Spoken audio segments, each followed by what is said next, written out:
The government uses the internet as a medium to connect with its citizens. The benefits of internet connection are great, but there are obstacles that hamper the smooth delivery of online services to the public. Among these are low access to ICT, unconsolidated network operations, unsecured data storage and computing facility, and high operational costs.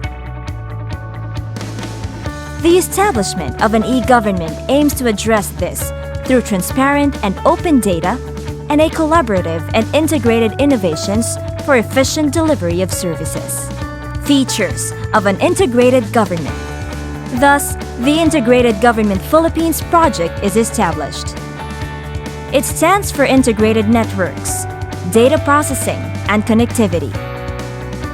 It connects the agencies using a super-fast and cost-effective fiber optic backbone, which will result in speedier and more productive services to the citizens.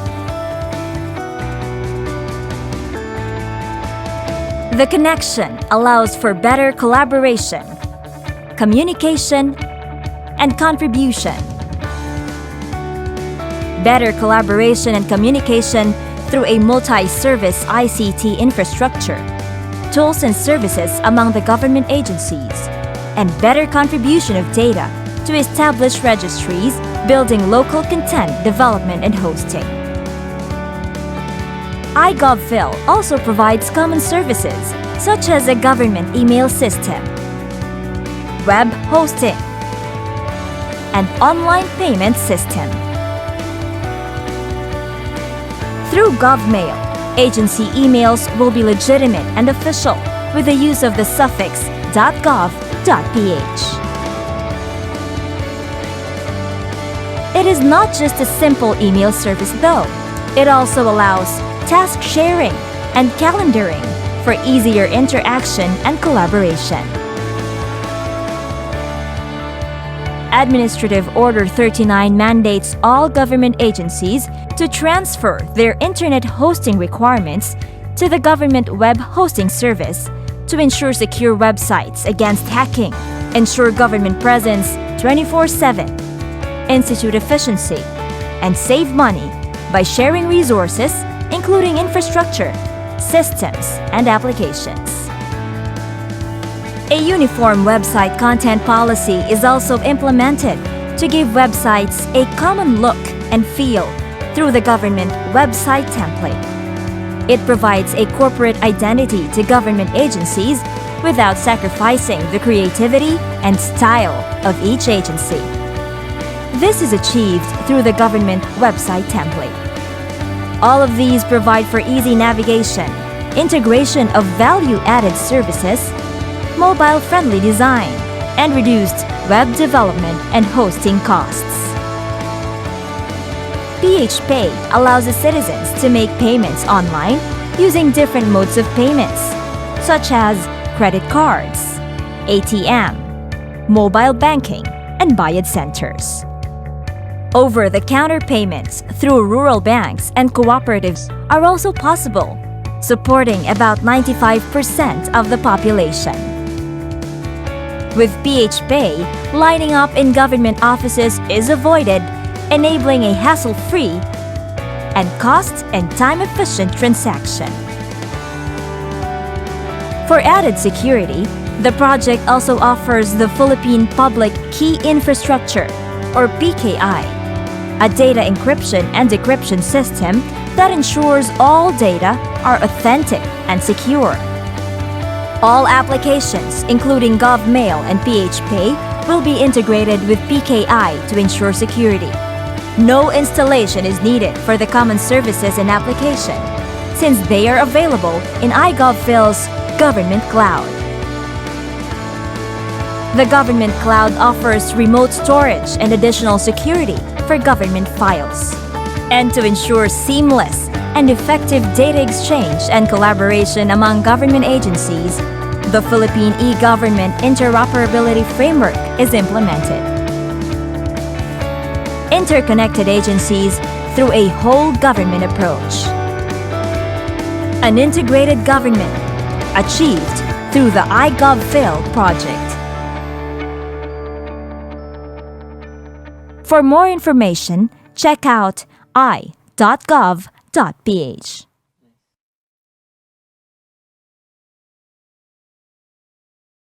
This video is brought to you by the Department of Science and Technology, Advanced Science and Technology Institute, and Information and Communications Technology Office.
A happy and sunny morning sa inyong lahat mga ka-forever. Today is July 18. Bagong linggo, bagong buhay. At smile lang lagi kasi laging may pag-asa. Kamusta ang naging weekend ninyo mga ka-forever? Sana naman nakapag-recharge na kayo for the busy week ahead. Relax lang kayo dyan kasi kahit may bagyo man o kulog o kidlat, we will always be here. Ako po si Jel Miranda, ang inyong bagong ka-online at ka-forever. We welcome you to DOSTv, your newest and most comprehensive real-time authority on the latest weather updates. Dahil weather lang ang laging nandyan, tag-araw man o tag-ulan, hindi nangiiwan kahit sino ka man. Remember that folks, it's DOSTv, reporting live from Pag-asa Weather and Flood Forecasting Center. Ang DOSTv ay mapapanood ninyo Mondays to Fridays at 11 a.m. to 12 noon. Dito lang sa www.dostv.ph. At live na rin po tayo sa Facebook at facebook.com/dostvph. Kaya makisabay na rin sa live streaming namin. And it's time for the youth to get involved sa usapin ng science and technology. At dito pumapasok ang ISIP or Integrated Science in the Philippines. We will get to know about ISIP later, kaya naman abangan niyo po yan. At may makakausap tayong isang Outstanding Young Scientist Awardee mamaya. Ano kaya ang mga naging achievements niya, kaya naman nagawaran siya ng ganong parangal? Plus, andyan din yung pa-trending natin na segment, ang Hugot Panahon sa What's the Weather with You. Ano naman kaya ang quotable hugot mamaya? Yan ang ating mga abangan. All that and more, kaya tutok lang dito sa DOSTv. So ano kaya ang naghihintay sa atin ngayong araw na ito? Heto ng ating Pag-asa correspondent, Mr. Benison Estareja. Sir Benison, kumusta po ang magiging lagay ng panahon?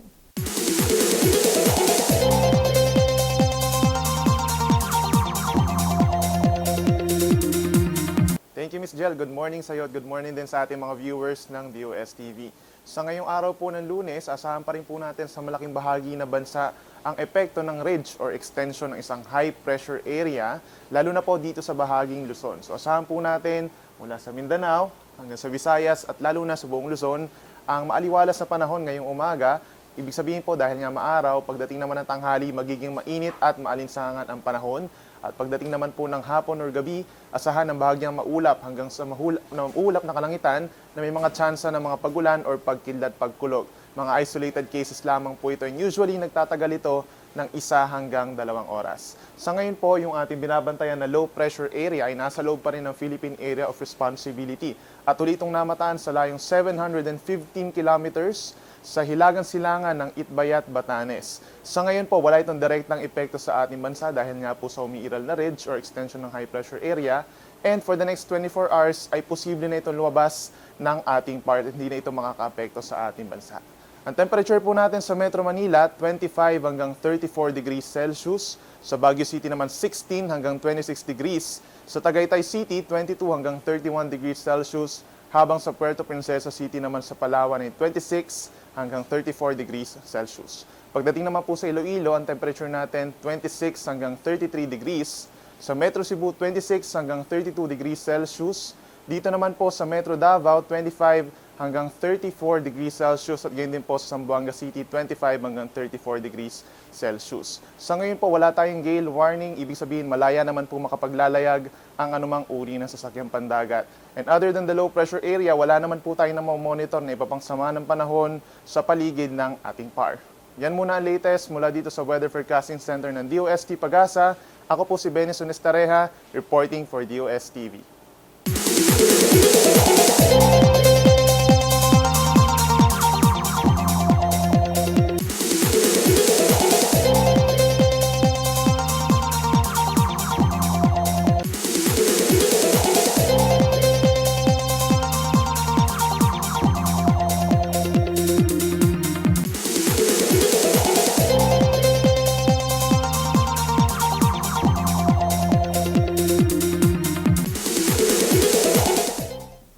And for exclusive content na dito nyo lang sa DOSTv makikita, here's our hydrologist, Mr. Edgar de la Cruz for the Dam Water Level Report. Salamat, Jel. Magandang umaga sa iyo at sa mga viewers ng DOSTv. Itong July 18, 2016, ang latest elevation po ng mga dams natin, unahin natin ang Angat Dam.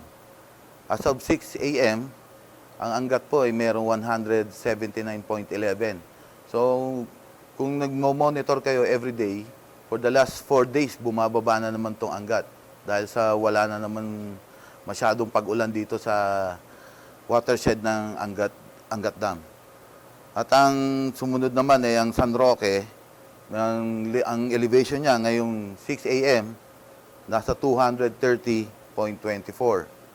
Ang Pantabangan po, nasa 185.41. Ang Magat po, nasa 166.88 meters. Kung mapapansin nyo po dito sa aking likuran, may makikita kayong mga mapa. Ito po yung mga binabantayan natin, mga river basin. Katulad po itong nandito sa may bandulo, ito po yung Agno River Basin. Ito po yung nasa location ng Pantabangan Dam. At ang isa naman po, ito po yung sa Pampanga River Basin. Kung makikita nyo naman po yung mga numero natin sa may bandang kanang bahagi ng ating monitor, makikita po natin na puro to zero. Ibig sabihin po niya, wala po tayong masyadong nararanasang pag-ulan dyan sa mga area na yan. At yan lang po muna ang latest dito sa flood forecasting and warning section. Ako po si Mr. Edgar de la Cruz. Maraming salamat po. Katulong natin ang DOST para sa pag-unlad ng ating bansa. Marami silang proyekto para sa mamamayang Pilipino. Alamin dito sa DOSTv Flash Report.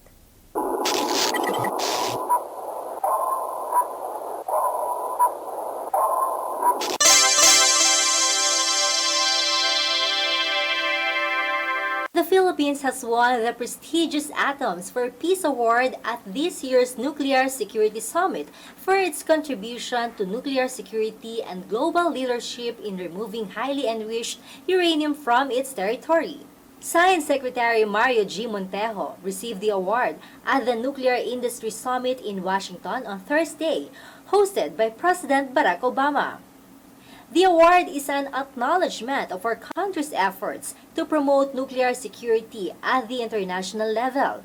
Nuclear security is a responsibility of all states, and it begins with each country's commitment to address safety and non-proliferation concerns. The summit brought together 350 nuclear industry executives who renewed their commitment to nuclear security and cooperation. The award recognized the efforts of the Philippine Nuclear Research Institute, or PNRI, an agency of the Department of Science and Technology, in combating nuclear and radiological terrorism in the Philippines and around the world. The PNRI, in coordination with U.S. National Nuclear Security Administration or NNSA, decommissioned in 2013 two secure radiological transportation vehicles as part of a broader effort to combat nuclear and radiological terrorism. The two vehicles are designed to provide a secure means of transporting radiological material within the Philippines. The NNSA and PNRI have also upgraded security at 15 medical and research buildings that maintain radiological sources. The award recognized the Philippine leadership in training experts on exploring uranium deposits in an environmentally acceptable way.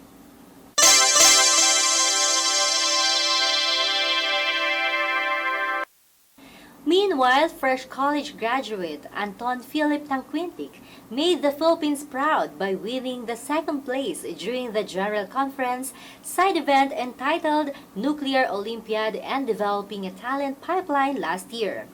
The Nuclear Olympiad, which was started by the World Nuclear University, is a competition for young students around the world to creatively communicate the role of nuclear science in enhancing the quality of life of mankind. For this year, the participants were tasked to make a minute-long video on the peaceful benefits of nuclear and radiation application. Tangquintic, who finished his BS Applied Physics and BS Materials Science and Engineering at the Ateneo de Manila University, was an on-the-job training of the PNRI Applied Physics Research Section and a participant of its annual Neutron School when he heard about the competition. His entry in the competition was the 59-second video entitled Nuclear Solutions for Today's Needs, which he made with the help of his sister Antoinette. After making it through the early stages of the competition in July, Tangquintic was selected as one of the top 5 finalists who were sponsored by the WNU to go to Vienna during the General Conference.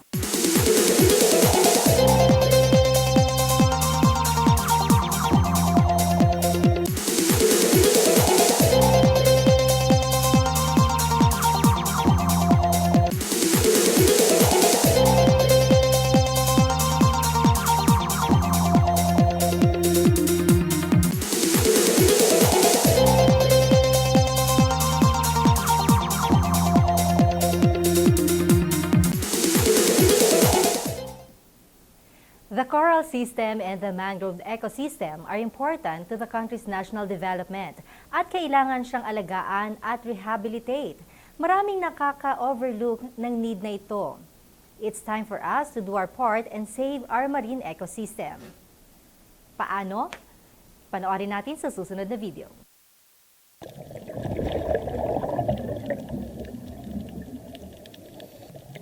Why should we care for our coral reefs? The Philippine archipelago has over 220 million hectares of coastal and marine areas. We have seagrass, mangroves, and more than 50% of the world's coral species. The Philippine reef environment is an invaluable marine resource, generating 6 billion pesos for tourism, 19 billion pesos for shoreline protection, and 35 billion pesos for coral reef fisheries. DLSU Shore is the Shields Ocean Research Center, and it's one of the agencies implementing a DOST-funded program entitled National Assessment of Coral Reef Environments. NACER is the National Assessment of Coral Reef Environments, and it seeks to update our information about the health of our coral reefs. We seek to survey around 200 reefs around the country in 3 years. We look at how much coral is there. Is there still a variety of coral on those reefs? Are there fish there? Are the associated habitats healthy? The last time a national assessment was done was in the late 70s. And all current policies and regulations in government are based on that old assessment. We're trying to update that now. Various government offices are involved in the management and protection of coral reefs, but their jurisdictions sometimes overlap. In other cases, some reefs are left unmanaged, and so we need a government body to coordinate all these things. In order for us to manage an ecosystem, an entity that is very important to our society, we first have to find out where they are, how they are doing, what is affecting their health, and if we know that, we can better adjust our policies, our regulations, so that we are able to keep that ecosystem healthy. And that's what the National Assessment of Coral Reef Environments is trying to do. Provide the basic understanding, the basic information to make those things possible.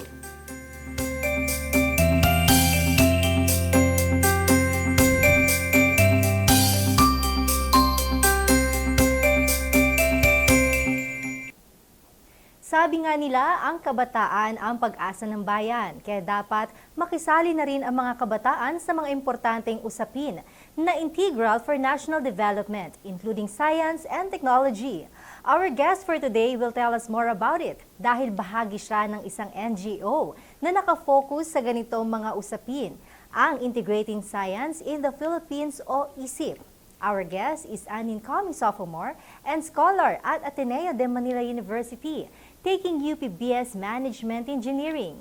He is a graduate of Philippine Science High School main campus and a Jerry Rojas Leadership Awardee. He is also a member of the Manila Executive Team of Youth Hack, an international community that provides opportunities for the youth to pursue their passions and ideas through technology, innovation, and entrepreneurship. He believes in the power of gathering people together from different backgrounds and perspectives to form communities with a shared vision and invest in the formation of such communities. Mga ka-forever, please all welcome Mr. Paulo Joaquino. Good morning! Good morning po, Ms. Jeff. And welcome to DOSTv. Ayan, di ba talagang, alam niyo mga ka-forever, eto si Paulo, talagang bata pa. How old are you, Paulo? 18 years old. 18 pa lang. And a scholar of Ateneo de Manila University. Yes. Ayan. Pero Paulo, bata ka pa lang, ano ba talaga ang pangarap mo? Nung bata ako, wala pa akong intention na kumuha ng science course. Pero nagbabasa na ako ng mga libro sa science, yung mga malalaking books na may mga pictures. Tsaka nanonood na ako nun ng mga TV shows kagaya National Geographic, Discovery Science Channel. At dahil doon, lumaki yung interest ko sa science. At nung binigyan ako ng opportunity na makapasok sa Philippine Science High School, nag-iba na yung pananaw ko sa agham. Pero hindi parang bata ka pa lang talagang gusto mo ng science? Interesado ako sa science, pero oo. hindi ko pa kasi alam yung mga trabaho na mapapasukan ko nun. Oo. Ayun lang. So since high school talagang, dahil nga sabi ko, Philippine Science High School, bibihira. At mahirap talagang pumasok sa Pisay, hindi ba? Bibihira talaga na bibigyan ng ganyang opportunity. Kundi talaga, napakahusay mo, may tuturing. Kaya nagpapasalamat talaga ako sa opportunity na yun. And then now, talaga, pinursu mo itong science degree. So, hindi ako kumukuha ngayon ng science degree, kumukuha ng management engineering Okay. degree. At kaya marami nagtatanong sa akin kung bakit ako Correct. kumuha ng ganong course.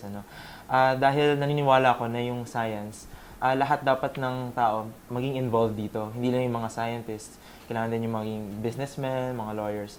Lahat may involvement dito. Kaya yon nabuo niyo itong ISIP. So ano itong ISIP? So yung ISIP, isa siyang youth-led organization para din sa kabataan, para mahikayat natin sila na maging involved sa science. So kahit hindi science course yung kunin nila, alam nila na importante yung science and technology sa ating bansa. Bakit niyo naisipan? Ibig sabihin, sino-sino pati kayong gumawa nito? So yung nag-isip nito, mga dorm mates din namin. So isang gabi, nag-uusap lang kami sa dorm.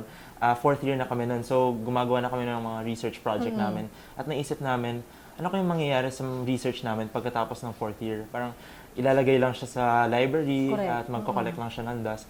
So ano yung pwede naming ibahagi sa bansa through science and technology? So naisip na namin yung K-12 program na hindi pa pinapasa nun, pero may mga plano na. Kaya naisip, mag-contribute na lang tayo sa science education. Yun naman yung naging experience namin sa Pisay at gusto namin i-share ito sa mga ibang kabataan. Paano naging process? So from that thinking na kayo, parang dormmate nga lang kayo, tara, buo tayo ng ganitong grupo, whatever. Tapos, paano nyo na-push? So, na-push namin dahil nung fourth year, batch president ako. So, kailangan namin mag-isip ng batch project for fourth year. Okay. Kaya ayun, naisip ko, ba't di na lang hit two birds with one stone at gumawa na lang ng isang project for ISIP at pati na rin sa batch. So, yun yung naging drive namin para mabuo yung first project namin ng ISIP, yung Discovery Science Camp. Yung kasama mong iba, anong course nila ngayon? So yung co-founders ko, yung isa si Goran Toma Cruz, kumukuha siya ng chemical engineering ngayon sa UP. At si Rodrigo Ascaraga, kumukuha siya ngayon ng computer science sa UP. Okay, so tatlo kayo. And then, syempre, since nabuo niyo na tong grupo, organization ninyo, syempre may mga pagsubok din dyan, di ba? Yeah, So syempre. ano yung pinagdaanan niyo talaga? Nung sabi mo, napakahirap. So syempre hindi kami, mga estudyante kami, no? So Yes. meron din kaming, busy rin kami sa mga academics. So yun yung naging isa sa mga challenges para namin i-balance yung academics tsaka yung trabaho namin sa ISIP. At naging challenge din sa amin yung pagkuha ng mga funds para mapatakbo yung mga projects namin. So nagpapasalamat naman ako na may mga tumulong sa amin. So sino-sino yung mga agencies? Meron kayong katuwang na agencies for this? So yung tumulong sa amin so far, yung Philippine Science High School, yung alma mater namin, pati na rin yung batch namin, yung PSHS Batch 2015, pati na rin yung Ayala Foundation at Jollibee Foundation. Sila pa yung mga tumulong sa Until amin. now? Yeah, for the second Discovery Science Camp, tumulong sila. Okay. Syempre, di ba, at a very young age, meron na kayong organization at very successful talaga, di ba? Ano reaction ng family ninyo nung binuo niyo talaga to? Syempre, medyo nagulat sila, pero nagpapasalamat ako dahil naging supportive sila sa aking dream na mabuo yung organization na to. At pati nga, kunwari, pag-drive sa mga lugar, sila yung tumutulong sa akin, at nagbibigay rin sila ng mga advice, yung mga magulang ko.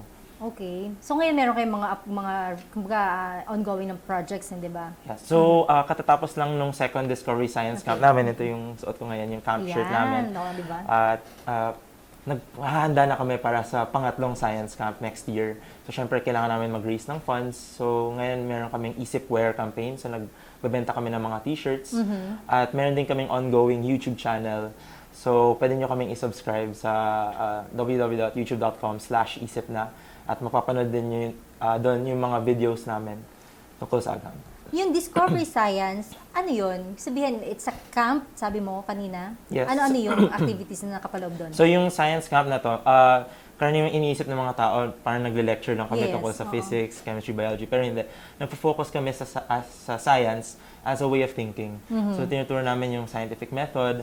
Nagbibigay din kami ng workshops sa science communication. At binibigyan namin yung mga campers ng pagkakataon upang makabuo ng sarili nilang mga projects na i-represent nila sa mga judges.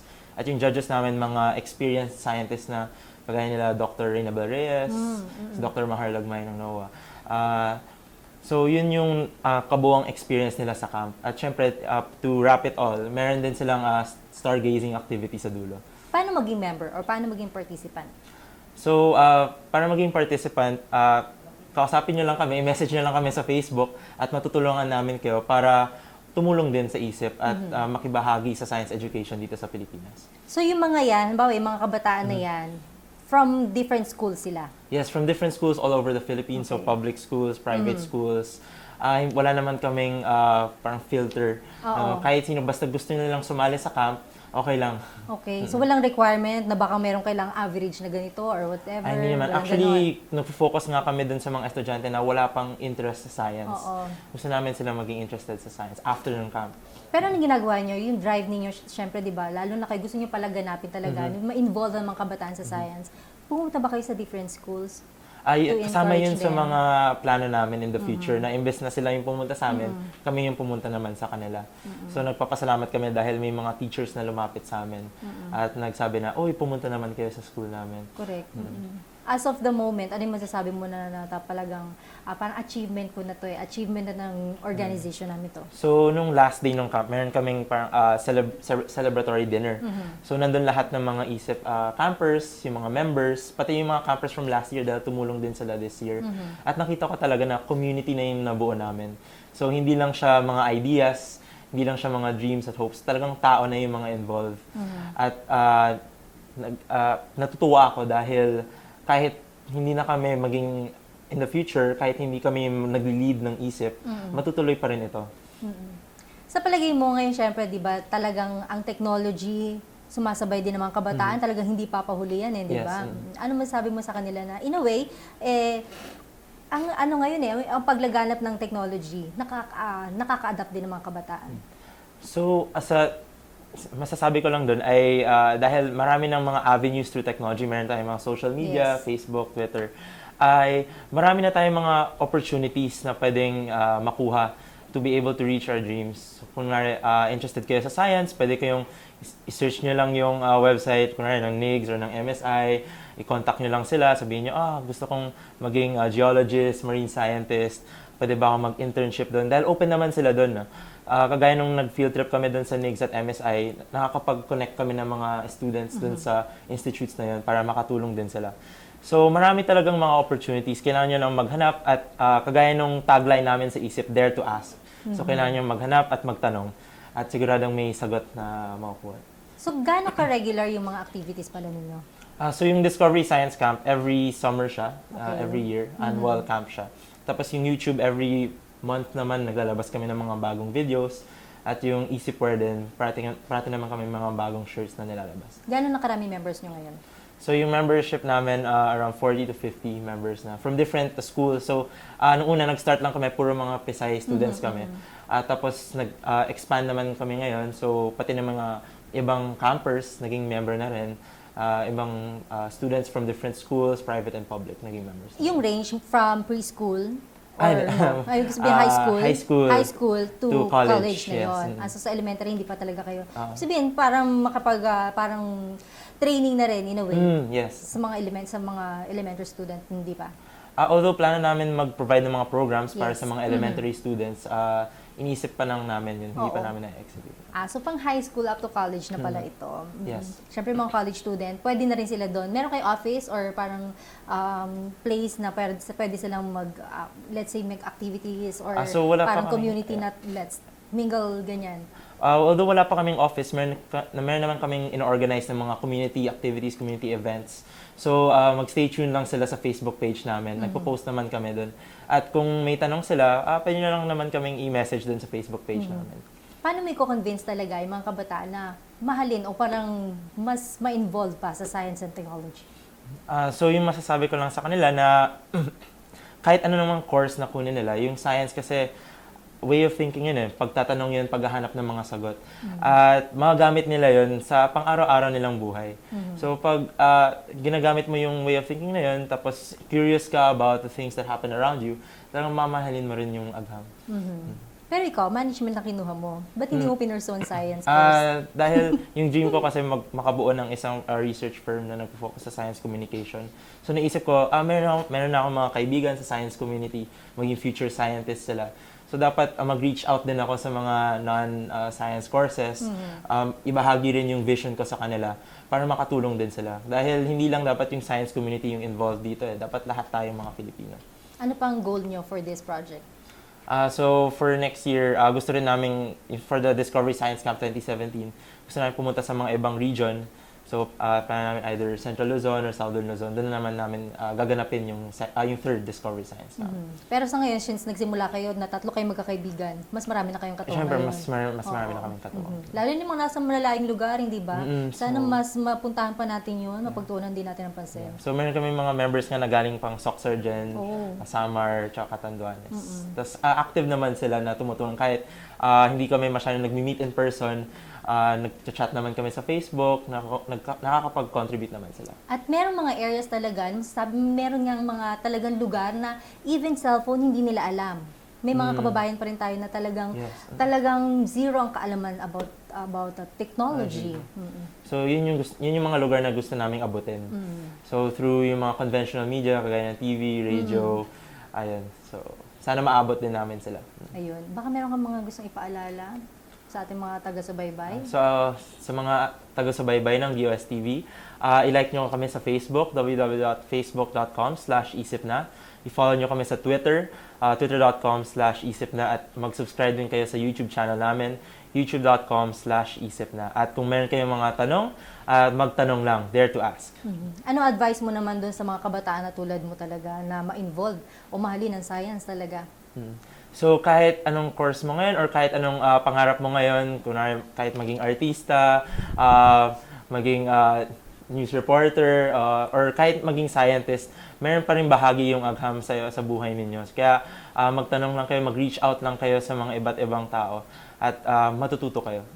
Thank you so much, Paolo. Thank you very At sana much. marami ma-inspire dito na mga kabataan talaga, hindi ba? Thank you. Thank you, And maraming good luck, salamat. more power, ha? Supportan natin lahat ng mga projects from your office. Lagi ang DOSTv, nandito lang kami pala to support you. Maraming salamat din sa DOSTv. Thank you. Ayan, mga ka-forever, nakasama natin, Mr. Paolo Joquino. Di ba talaga naman napaka-promising ng future ng science and technology ng bansa dahil sa mga kabataan katulad nila. At sana naman maging inspirasyon din ang bagay nito sa lahat ng kabataan ngayon. Kaya naman sa ating mga bagets na ka-forever dyan, makisali na at makibahagi na sa mga science and technology activities.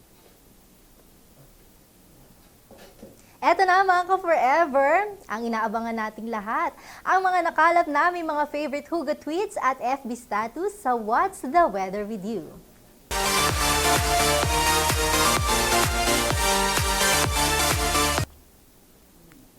Mula sa ating Twitter friend na si Gingerism, sabi niya, ayan na naman ang ulan, pawala-wala, parang relasyon nyo.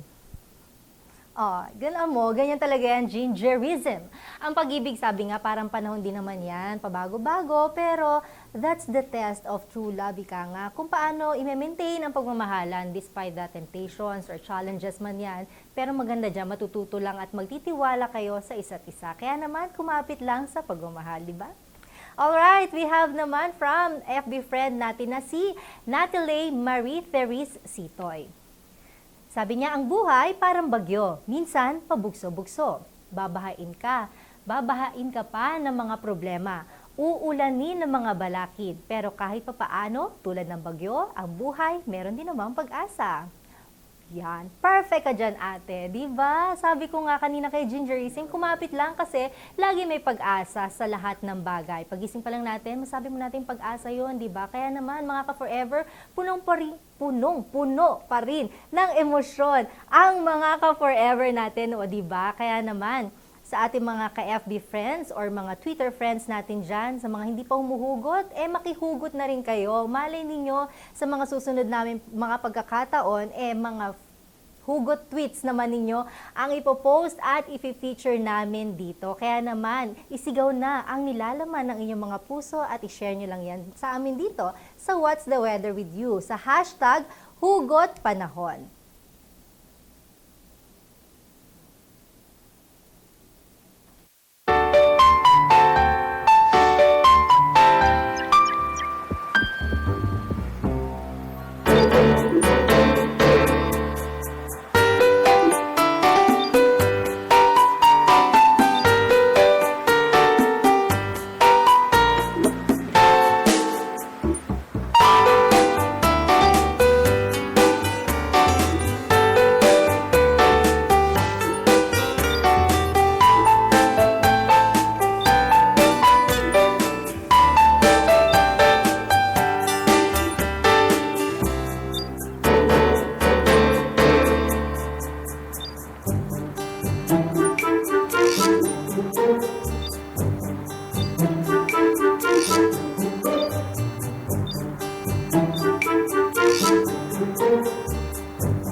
Kailangan niyo ba ng tulong? Nawala ang internet ko eh. May hinihintay pa naman ako importanteng message. Nakakonect ko ba kayo sa wifi? Eh, hindi ko alam. Paano ba ito? Ano bang gagawin dito? Importante hinihintay Madali ko lang ho message. yan. Pwede ko po kayong tulungan. Eh, teka. Kukunin mo ang cellphone ko? Opo, huwag po kayong mag-alala. Ito po. Gusto niya hawakan yung bike ko habang kinokonect ko po yung cellphone niyo sa free wifi. Sige. Ito po. Ganito. Ganito po yan. Meron po tayong free wifi sa public parks. Kapag nag-scan na po ng wifi networks ang cellphone nyo, i-click nyo ang One Connect. Ayan, okay na po. Online na ulit ang thunder ko? Opo. Naku, salamat ha, iho. Thank you, thank you, thank you.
Cyberpunk, hati? S3XY K1T3LXOXO?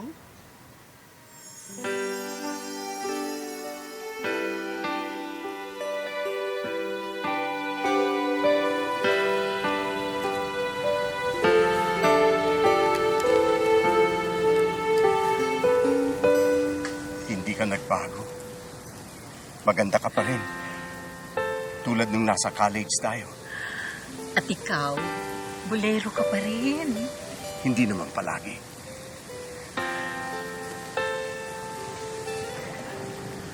Para sa'yo. Hindi ka pa rin nakalimot.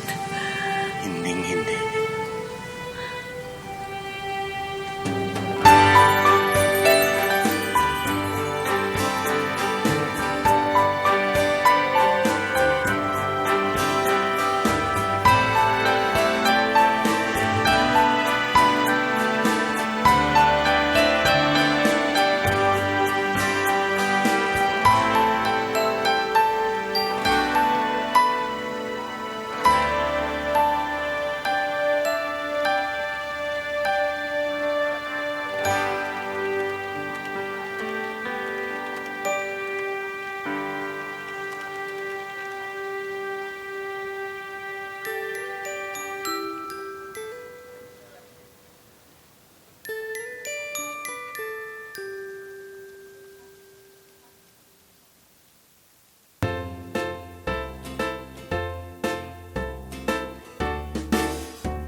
Kanina ay nakausap natin ang isang batang engineer na si Paulo Joaquino. Ngayon naman, isang youthful veterinarian ng ating makakausap.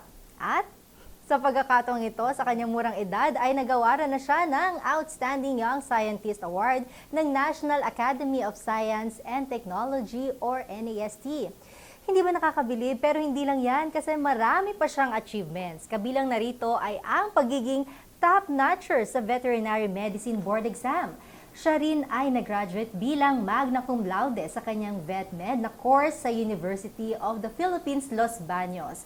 Currently, he is a UP Scientist 1 at the Department of Veterinary Clinical Sciences sa College of Veterinary Medicine, University of the Philippines, Los Baños College. Mga ka-forever, please welcome Dr. Dennis Umali.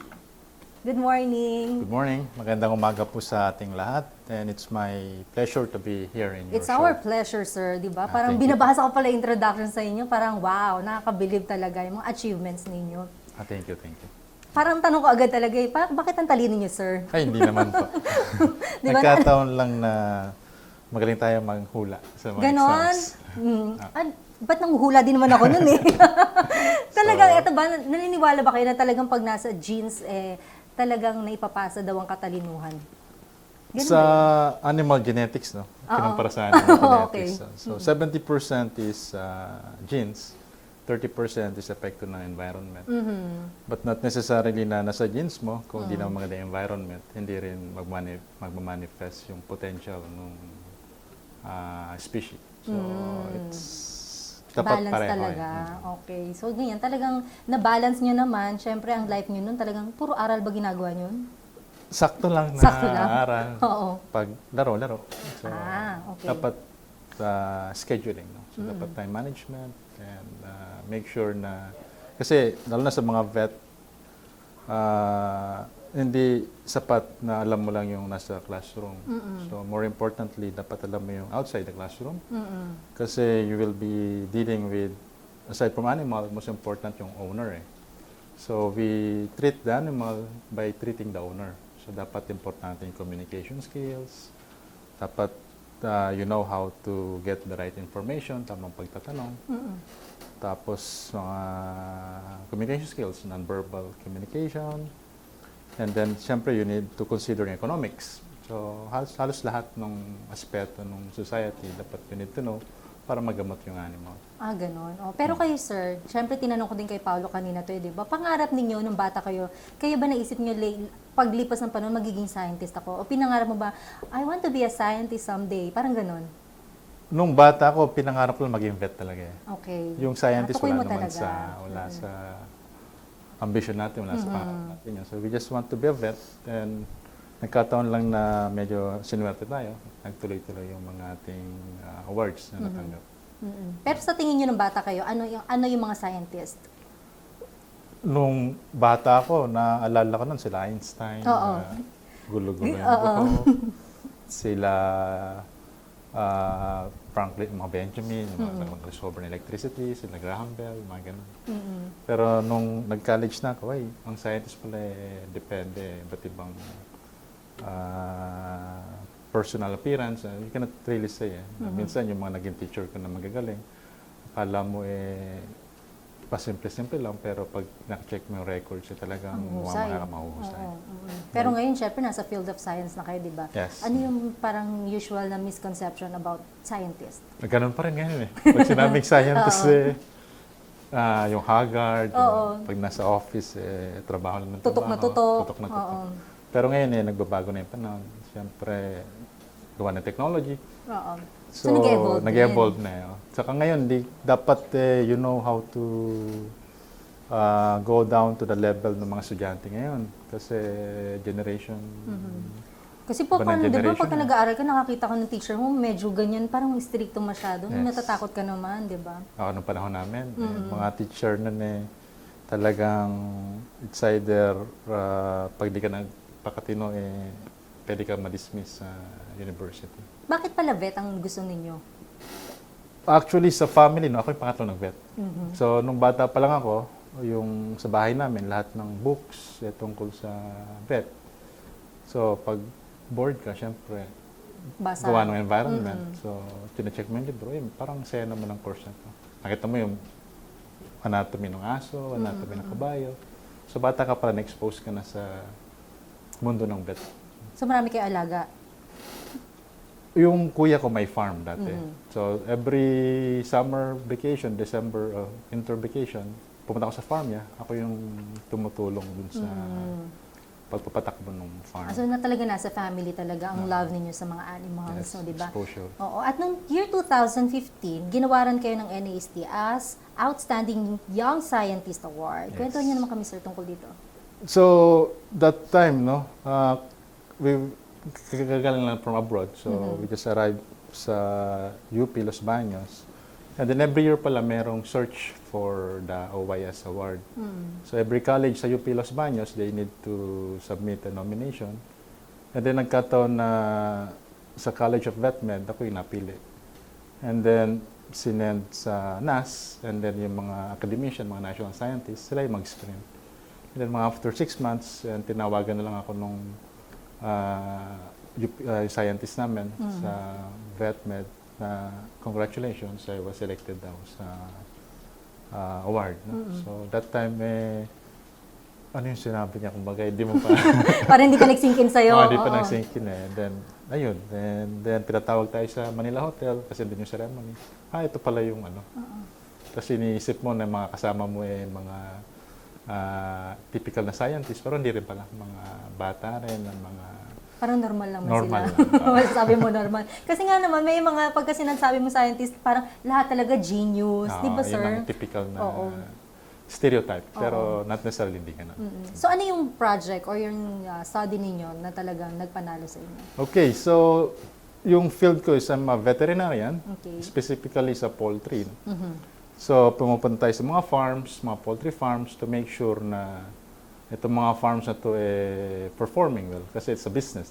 So dapat kumikita sila. Para kumita sila, dapat sure na healthy yung flock. Yes. And then efficient yung flock. But to do that, yung pinaka number one priority is dapat walang sakit.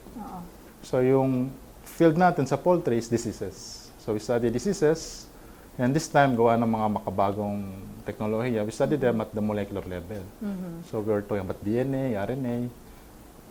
In a way na using this technology, no, we can diagnose yung sakit completely, lahat ng pathogens involved, efficiently and rapidly. No? So within 6 to 24 hours, we can identify na lahat ng sakit. So bago pa maging full-blown yung sakit, we can recommend na yung mga proper treatment and control procedures. Now, sa mga sakit, ang inaral natin is yung Newcastle disease. So ito yung sa sakit ng manok, ito yung pinakamalupit, no? Talagang sir? Newcastle disease virus. So kapag yung manok tinamaan ng virus na to, in a matter of pwedeng 24 hours, 48 hours to 5 days, pwedeng ma-wipe out yung buong farm. Okay. So for example, meron kang 100,000 na manok. So in a matter of 1 week, pwedeng ubos yan. So ganun kabilis, yung virus. Yan ang problema dito, madaling matransmit kasi natatransmit siya sa hangin. So yung 100,000 na yun, kung may kapitbahay na farm yun, ubos din yun. And recently, this year, nagkaroon tayo ng problem with Newcastle disease sa Pilipinas, sa Luzon. So in a matter of 6 months, almost 1 million birds yung na-wipe out. No? And luckily na lang na naagapan natin yung kung ano yung problema at kung titingnan natin yung market price, hindi naman nag-fluctuate. Hindi nagbago yung market price. So that means hindi ganun kalupit yung epekto. Pero 1 million birds, 1 million birds. No? Correct. Kung ikaw farmer at tinamaan ka, pwede ka mabankrupt. So yung ginagawa natin para maiwasan to, inaaral natin yung virus para in the future, we can develop more effective diagnostic kits, saka kung may facility, mga vaccines against these pathogens. So right now, ginagawa natin is inaaral muna natin ano yung mga sakit sa Pilipinas, and then we collect mga virus, mga bacteria, and then once may facility na, yung mga bacteria na yung virus, gagawin natin kits, gagawin natin vaccines. Ang bird flu virus talagang wala pa, sir? Ang bird flu, luckily, nasa buong mundo, no, ilan lang tayo sa bansa na wala pa. And this, nung nagkaroon ng Newcastle disease, akala namin bird flu na. Kasi sa Pilipinas, mandatory yung vaccination ng Newcastle. And then suddenly, bakunado yung mga manok, bakit namatay? And then using molecular techniques nga, Newcastle pala to. And then ang nangyari, Newcastle siya, kaso ibang strain.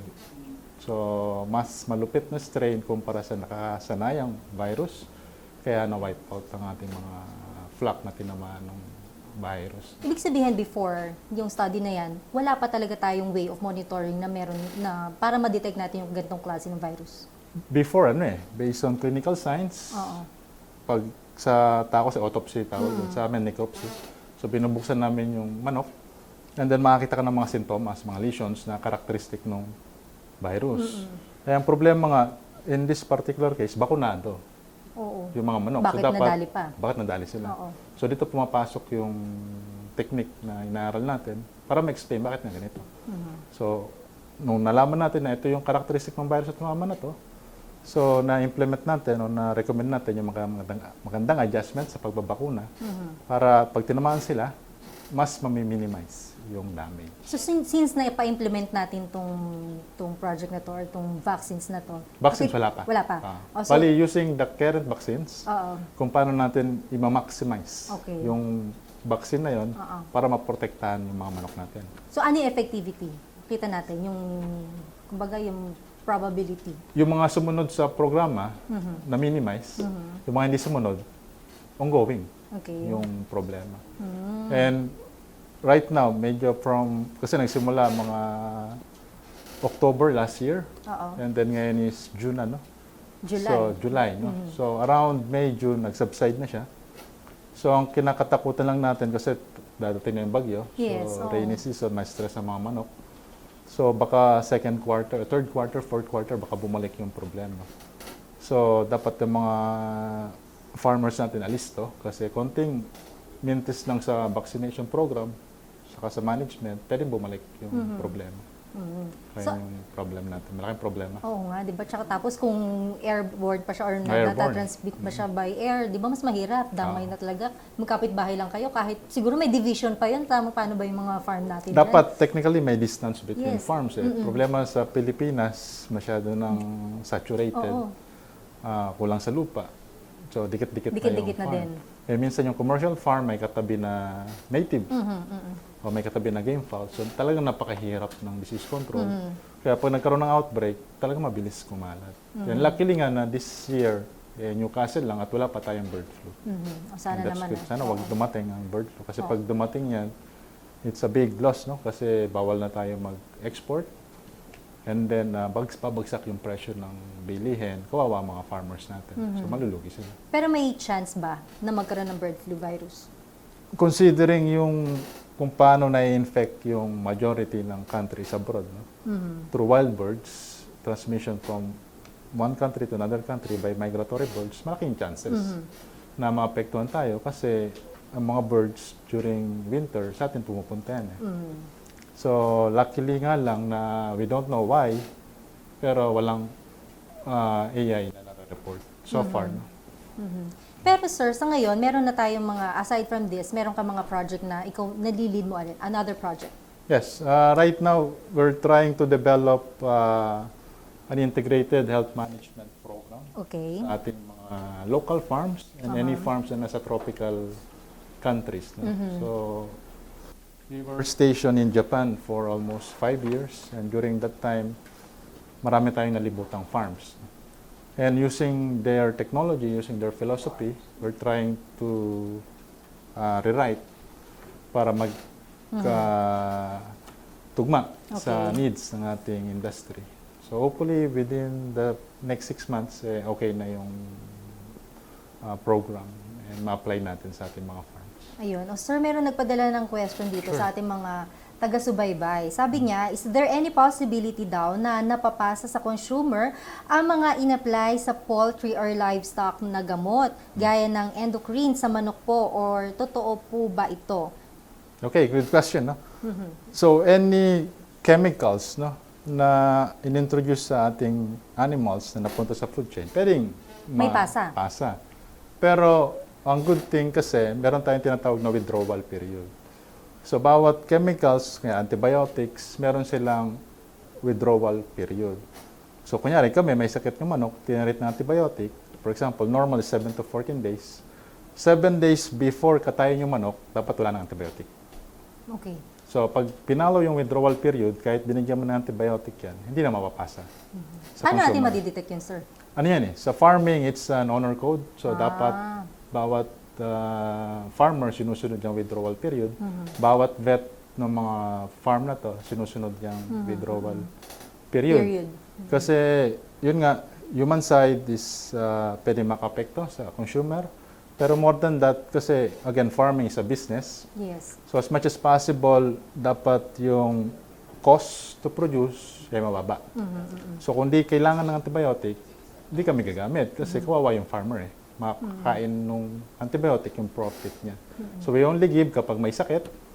And pag nabigyan, we have to follow the withdrawal period. Ayun yung...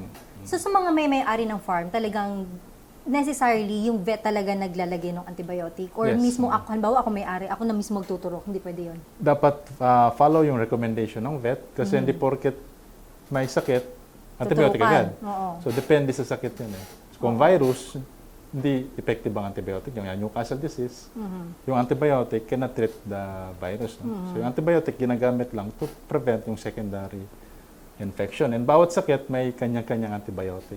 So mahirap na, kunyari ako farm, para makatipid ako na lang magtitreat. Oo. Problema, pag ganung approach, chances are mas magiging mahal kasi pwede kang sumablay. So kung di mo alam yung sakit, kahit magbigay ka ng isang truck ng antibiotic, kung iba naman yung sakit, walang bisa yung antibiotic at mamamatay din lang yung manok. At Lalo pang nagasusan masasama. ka. Oo. Parang tao lang, di ba? Huwag kang magsi-self-medicate ka Yes. nga. Oo. Lalo na kung di mo lang talaga kasanayan, di ba? Mahirap naman yun. Di ba, sir, any challenges, ano yung talaga yung masasabi mo na challenges bilang scientist? Number one, sa Pilipinas, kulang tayo sa infrastructure. Okay. So we don't have the infrastructure, we don't have the laboratories, we don't have the equipments. But luckily na lang na meron tayong mga friends from other countries na sumusuporta sa Pilipinas kasi pag nasa abroad ka, doon makikita pag Pilipino talagang kung magtrabaho, iba yung work ethic. Oo. Kaya yung mga pinuntahan natin abroad, napaka-supportive pagdating sa, pag nalaman ng Pilipino, talagang sinusupport natin. So, ayun, infrastructure, kulang ng facilities. Number two, Philippines is an archipelago. No? So, mahirap puntahan bawat regions, bawat farm. Mahirap puntahan. Kunyari, kuha ng sample. And from example, sample mo is from Mindanao, how will you bring it to Luzon na hindi masisira yung sample. So, ayun yung mga limitations. But luckily na lang na may mga friends din tayo na tumutulong. Kumbaga, lalo na yung sa outbreak na to, parang bayanihan yung nangyari. So, mga farms, yung private sector, government sector, academe, nagtulong-tulungan para malaman yung sanhi ng outbreak at makontrol ng mabilisan. In a way, at least nakikita natin, di ba, yung effort Yes. para sa mas magandang, kumbaga, yung production ng trabaho natin. Yes. Pero sir, di ba, nakikita natin kung gaano ka-dedicated, kung gaano alam ba to, parang sobrang sipag mo sa iyong hindi trabaho, di ba? Sakto lang. Ano ba si Dr. Umali o sino ba si Dr. Umali kapag wala ka sa harap ng laboratory mo? Pag wala ako sa loob ng laboratory, nasa apartment lang ako tulog. Tulog? So I just want to sleep. Pero Kung pwedeng ang matulog. sports? Sports, basketball. Okay. Basketball, and gusto matulog. And So stocks, stock market. So okay. we're trying. Kasi yung mga vet, no? So one of, di lang halata, napaka-stressful na trabaho. Actually, sa lahat ng profession, nasa top 1, nasa top 2, yung mga vet na nagsuicide. No? Talaga? Kasi talaga pataas yung stress. Bakit? Compared sa ang inaalagaan ninyo ay mga baby, o let's say yung mga pedya, di ba talaga mga baby tao, ganyan. Yes. Kayo mga hayop. Mga hayop. Oo. So, stressful kasi number one, yung unlike other profession, no? Yung profession namin, talagang you have to make sure na healthy yung mga animal. So, to do that, animal to so hindi sila nakakapagsalita. Tama. So, you have to put yourself in place of the animal. So, tawag din apathy. Hindi apathy. Yung opposite ng apathy. So, naging attached ka sa animal. Number 2, talagang ito unlike na nasa clinic ka lang or you have to go to the farm talaga. And number 3, in terms of lifestyle, kunyari tutulog ka ng madaling araw, tatawagan ka ng owner, hey, may problem sa farm, you have to go in the next day. So talagang yung lifestyle, no? Talagang always on the move, always on the go. And number 3, in terms of pay, no? Hindi ganun kataas ang pay sa veterinarians. Compared sa mga medical. Kumpara sa humans. Kasi depende yan. Depende sa, on average, hindi ganun kataas. Okay. And then number 4 is, syempre, animals to So, kahit gano'ng kagaling, minsan namamatay yung hayop. So, stress din yan. So, globally, no? So, isa sa mga matasang suicide na rate ay vet na. Ang hirap nga naman nung syempre yung communication, Yes, di ba nga sir? communication. Communication, kausap mo, halimbawa, manok. Paano mo Yes. nakausap ang manok? Non-verbal, so you have to make sure na alam mo yung indicator na masaya yung manok. Oo. Sa malungkot na manok. So, sa manok na kakaiba kumpara sa average. And problema, pag pumunta ka ng farm, sa Japan, yung average size ng mga farms nasa 40,000. So, out of 40,000, paano mo pipinpoint yung isang manok doon na malungkot? Kasi naman, kung titignan ko, sorry sir, kasi kung titignan ko naman yung sa farm, pare-pareho na naman sila na itsura, So, medyo pare-pareho stressful. silang gumaganon. Tapos pag hindi mo ma-diagnose yung problema, syempre, pag nagka-problema, kawawa yung farmer. Oo. So you have to make sure na you're always on your toes, na give your best. Kasi konting mali lang, hindi lang yung manok yung mamatay, masisira din kinabukasan ng farmer. So ayun, stress saka, yan, kaya ganun. Sana So naman, kailangan ng maraming distraction. So pag free time, stocks naman ako ayun. para mabaling yung stress. And it's a good. Yun Filipino siguro, kaya economy. siguro may mga ibang humahantong, sabi nyo nga, nadidepress sila, dumarating pa sa point na nagsusuicide sila. Marami akong estudyante na estudyante pa lang nag-suicide na. Kasi ganun kahirap yung course. Pero hindi na din-discourage ang ating mga televiewers. No? So it's part ng buhay yan So how you handle stress. Pero once alam mo na yung system, it's a good career, no? Kasi you're helping not only the animal but in the long term food supply. So kahit anong technology, kahit anong civilization will not survive pag walang food.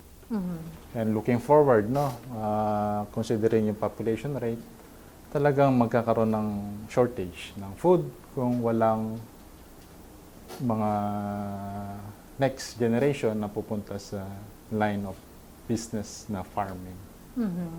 Ayun, sana man talaga ma-advise din natin at maprotektahan din natin yung mga nag-aaral pa lang ngayon. Yes. Diba? Na huwag naman dumating sa point na kapag ka nahihirapan na tayo, siguro give time yourself naman na makapag-relax. Diba? Ayan. Siyempre, katulad ninyo, sir, diba? Katulad ng sabi niyo, nag-aaral kayo, nababalance niyo talaga yung life ninyo. Pag-aaral, kung magalaro, o kaya tulog, ayan. Favorite hobby natin yan, matulog. Paano niyo encourage, sir, halimbawa yung mga kabataan talaga na mag-take up ng science-related courses, lalo na sa college? Okay, so sa ating mga viewers, just follow your heart, no? Kung saan ang tingin nyo na mag-excel kayo. Bawat tao naman may kanyang-kanyang skills or assets na hindi nyo, katulad ng bata ko, hindi ko makakalain na maging scientist ako. Pero nagkataon na I was at the right environment, at the right choice ng career, at ito talaga yung gusto ko, kaya tayo nag-excel. So, ganun din ating mga audience, ating mga kabataan, just follow your heart, and once nandun na kayo sa career na gusto nyo, pagsikapan nyo lang na aralin ang inyong field, and later on, you will never know, mag-excel kayo sa field na ginusto nyo. Kasi hindi nyo mararamdaman na nag-aaral kayo. Kahit gano'n ka-stressful, kung mahal nyo yung pinasukan nyo, para lang kayo naglalaro.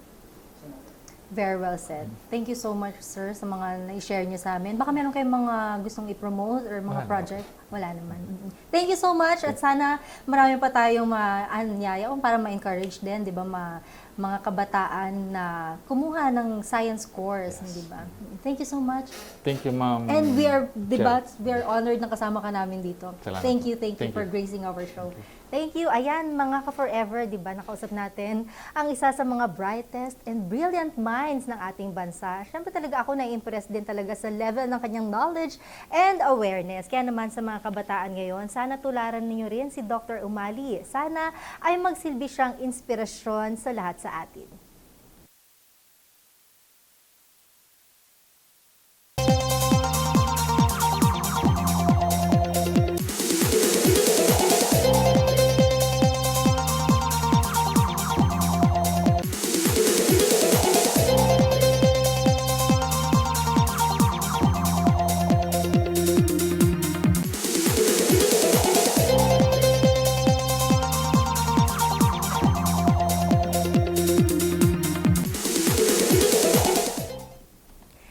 there you have it, mga ka-forever. That's it for our episode for today. Natapos na naman ang isang araw. Pero don't worry, since magka-forever na tayo, we will never leave you. Samahan nyo kami uli bukas from 11 a.m. to 12 noon. Mondays to Fridays po yan. Dito lamang sa DOStv. You can also visit our Instagram page, DOStv.ph, and our Facebook page, facebook.com/DOStv.ph. Kaya click na at mag-login para lagi tayong magkasama. At live streaming na rin kami, kaya samahan nyo kami everyday. Dahil weather lang ang laging nandyan, tag-araw man o tag-ulan, hindi nang iiwan kahit sino ka man. Kami ang DOStv na laging nandyan. May bagyo man, kulog o kidlat, hindi namin kayo iiwan. Dahil laging tandaan, weather is forever.